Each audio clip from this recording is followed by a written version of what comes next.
आकाशवाणी भोपाल से प्रस्तुत हैं प्रादेशिक समाचार।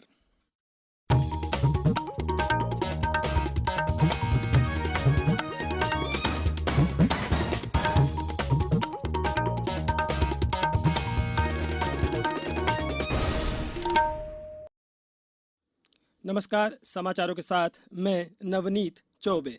पहले मुख्य समाचार। मुख्यमंत्री शिवराज सिंह चौहान ने कहा, प्रदेश में कला और कलाकारों को पूरा संरक्षण दिया जाएगा। जनजातीय और लोक कलाओं पर केंद्रित लोक रंग शुरू। राज्य के 11 जिलों में नहीं मिला कोरोना का कोई भी संक्रमित। प्रतिदिन मिल रहे कुल मरीजों की संख्या भी हुई कम। दिल्ली में हिंसक घटनाओं के बाद पुलिस ने सार्वजनिक संपत्ति को नुकसान पहुंचाने के संबंध में दर्ज किए मामले।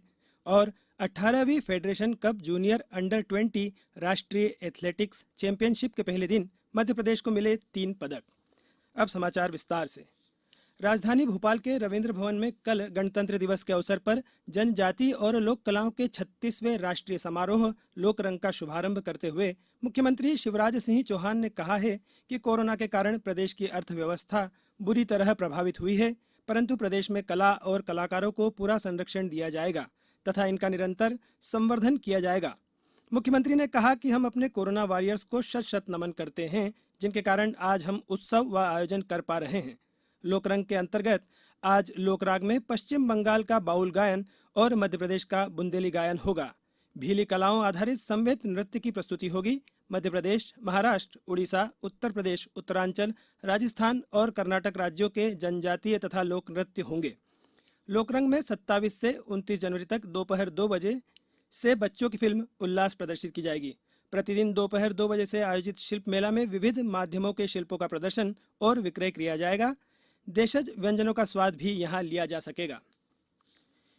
केंद्रीय स्वास्थ्य मंत्री और विश्व स्वास्थ्य संगठन के कार्यकारी बोर्ड के अध्यक्ष डॉक्टर हर्षवर्धन ने संगठन के कार्यकारी बोर्ड के 148वें सत्र में अपने समापन संबोधन में उन्होंने कहा कि कोरोना का प्रभाव समाप्त होने के बाद की दुनिया में कई चुनौतियां होंगी, जिनसे मुकाबले के लिए संगठन को अपनी पूरी क्षमता से काम करने और सदस्य देशों की स्वास्थ्य प्रणालियों को सशक्त करने की आवश्यकता होगी।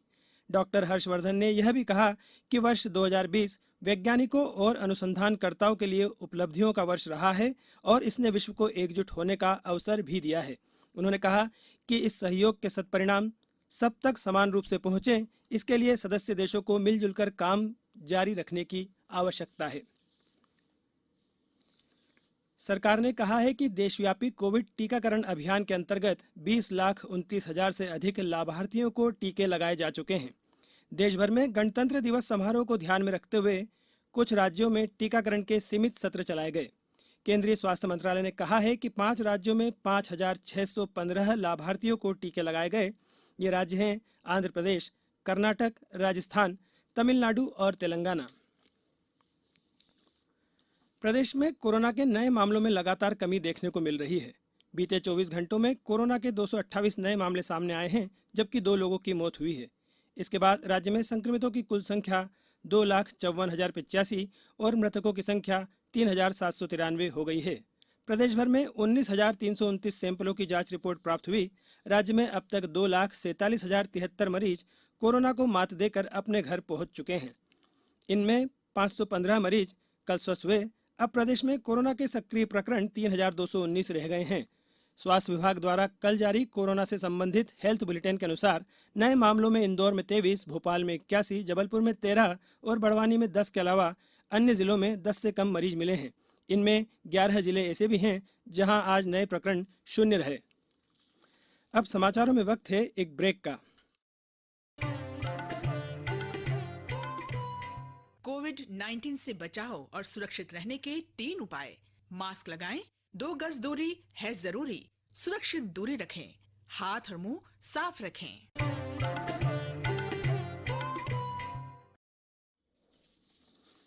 ब्रेक के बाद समाचारों में एक बार फिर आपका स्वागत है।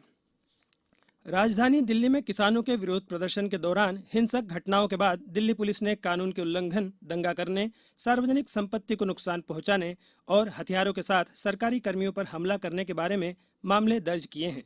दिल्ली पुलिस स्थिति पर कड़ी नजर रखे हुए है।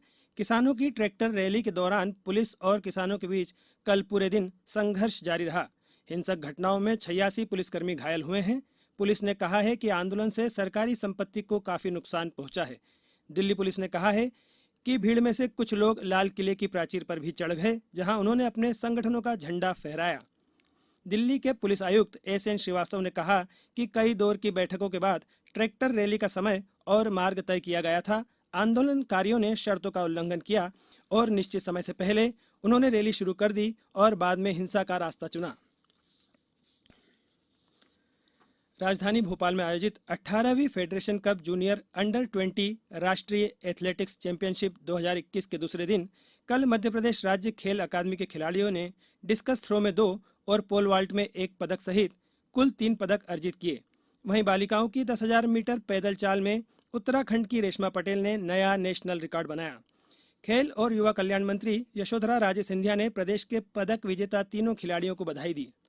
पहले दिन कुल 12 स्पर्धाओं में 3 बार मेडल सेरेमनी आयोजित की गई।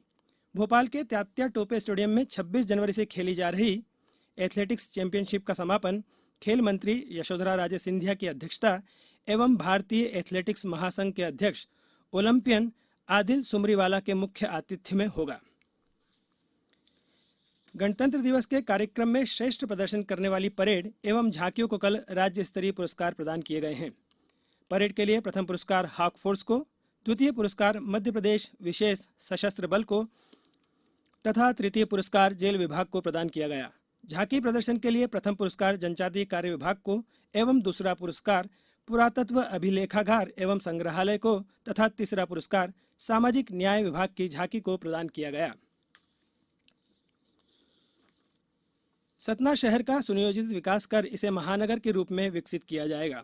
नगरीय निकाय संस्थाओं और नगर निगम स्मार्ट सिटी की पंचवर्षीय कार्य योजना के अनुसार विकास कार्य किए जाकर विंध्य के प्रमुख शहर सतना को सुंदर स्वरूप दिया जाएगा। मुख्यमंत्री शिवराज सिंह चौहान कल नगर निगम सतना की पंचवर्षीय कार्य योजना 2021-26 की रणनीति एवं की गई कार्यवाही की समीक्षा कर रहे थे। समीक्षा बैठक में पिछड़ा वर्ग एवं अल्पसंख्यक कल्याण, जनजाति कार्य, विमुक्त घुमक्कड़ एवं अर्ध घुमक्कड़ जनजाति कल्याण स्वतंत्र प्रभार, पंचायत एवं ग्रामीण विकास राज्य मंत्री राम खेलावन पटेल तथा सांसद गणेश सिंह उपस्थित थे। अब कुछ समाचार संक्षेप में। गलवान घाटी में चीनी सेना के साथ मुठभेड़ में पिछले दिनों शहीद हुए रीवा जिले के जवान दीपक सिंह को मरणोपरांत वीर चक्र से सम्मानित किया गया है। पन्ना राजघराने के सदस्य एवं भारतीय जनता पार्टी के पूर्व सांसद लोकेंद्र सिंह का अंतिम संस्कार कल राज परिवार के मुक्तिधाम छत्रसाल पार्क में किया गया। उन्हें मुखाग्नि उनकी बेटी कामाख्या ने दी। उनका कल 75 वर्ष की आयु में निधन हो गया था। शिवपुरी जिले में कलेक्टर ने सीएम हेल्पलाइन के अंतर्गत अत्याधिक लंबित शिकायतों के निराकरण हेतु नोडल एवं सहायक नोडल अधिकारी नियुक्त कर 1 माह की समयावधि में प्रकरणों के निराकरण के निर्देश दिए हैं। अंत में मुख्य समाचार एक बार फिर। मुख्यमंत्री शिवराज सिंह चौहान ने कहा, प्रदेश में कला और कलाकारों को पूरा संरक्षण दिया जाएगा। जनजातीय और लोक कलाओं पर केंद्रित लोकरंग शुरू। राज्य के 11 जिलों में नहीं मिला कोरोना का कोई भी संक्रमित। प्रतिदिन मिल रहे कुल मरीजों की संख्या भी कम हुई। दिल्ली में हिंसक घटनाओं के बाद पुलिस ने सार्वजनिक संपत्ति को नुकसान पहुंचाने के संबंध में दर्ज किए मामले। और 18वीं फेडरेशन कप जूनियर अंडर 20 राष्ट्रीय एथलेटिक्स चैंपियनशिप के पहले दिन मध्य प्रदेश को मिले 3 पदक। इस बुलेटिन के अंत में एक अपील, हमेशा ध्यान रखें, मास्क और 2 गज की दूरी, हाथ धोना भी है जरूरी। नमस्कार।